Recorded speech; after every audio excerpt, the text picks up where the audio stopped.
Chapter 8 Attaining the Supreme. Arjuna inquired, O my Lord, O Supreme Person, what is Brahman? What is the Self? What are fruitive activities? What is this material manifestation? And what are the demigods? Please explain this to me. Who is the Lord of sacrifice? And how does he live in the body, O Madhusudana? And how can those engaged in devotional service know you at the time of death?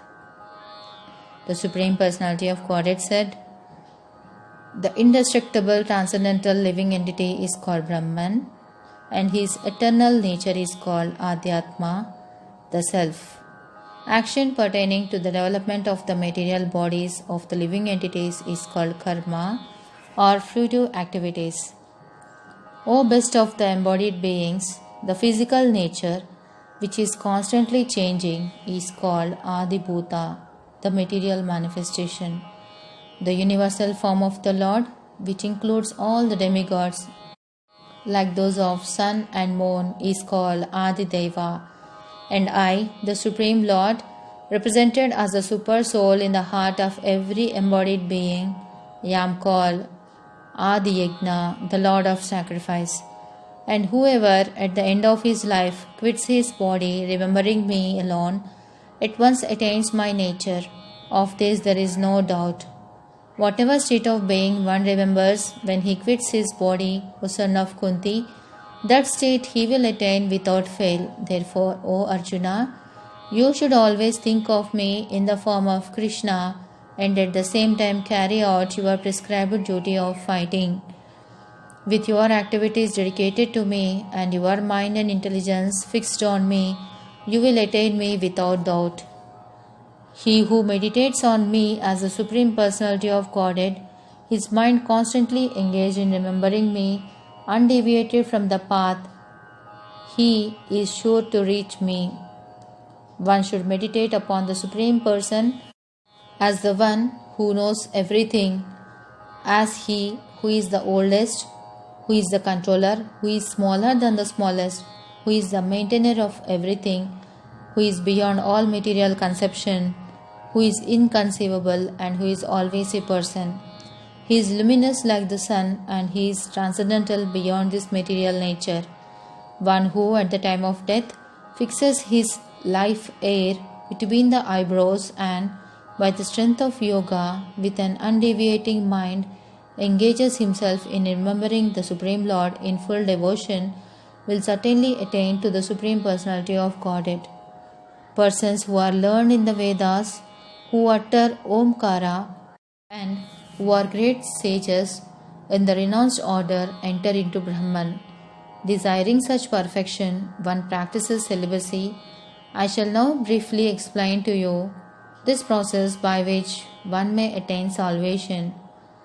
The yogic situation is that of detachment from all sensual engagements, closing all the doors of the senses and fixing the mind on the heart and the life air at the top of the head. One establishes himself in yoga.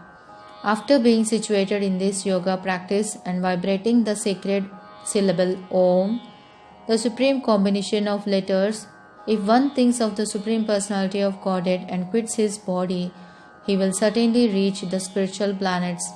For one who always remembers me without deviation, I am easy to obtain, O son of Pritha, because of his constant engagement in devotional service. After attaining me, the great souls who are yogis in devotion never return to this temporary world which is full of miseries because they have attained the highest perfection.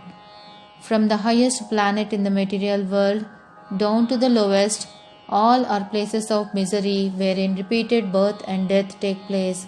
But one who attains my abode never takes birth again. By human calculation, 1,000 ages taken together from the duration of Brahma's one day, and such also is the duration of his night. At the beginning of Brahma's day, all living entities become manifest from the unmanifest state, and thereafter, when the night falls, they are merged into the unmanifest again. Again and again, when Brahma's day arrives, all living entities come into being, and with the arrival of Brahma's night they are helplessly annihilated. Yet there is another unmanifest nature which is eternal and is transcendental to this manifested and unmanifested matter. It is supreme and is never annihilated. When all this world is annihilated, that part remains as it is.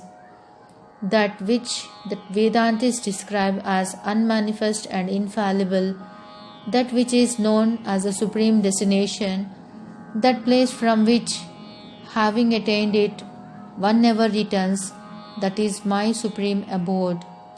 The Supreme Personality of Godhead, who is greater than all, is attainable by unalloyed devotion. Although He is present in His abode, He is all-pervading and everything is situated within Him. O best of the Bharatas, I shall now explain to you the different times at which, passing away from this world, the yogi does or does not come back. Those who know the Supreme Brahman attain that Supreme by passing away from the world during the influence of the fiery god light at an auspicious moment of the day, during the fortnight of the waxing moon, or during the 6 months when the sun travels in the north. The mystic who passes away from this world during the smoke, the night, the fortnight of the waning moon, or the 6 months when the sun passes to the south, reaches the moon planet but again comes back.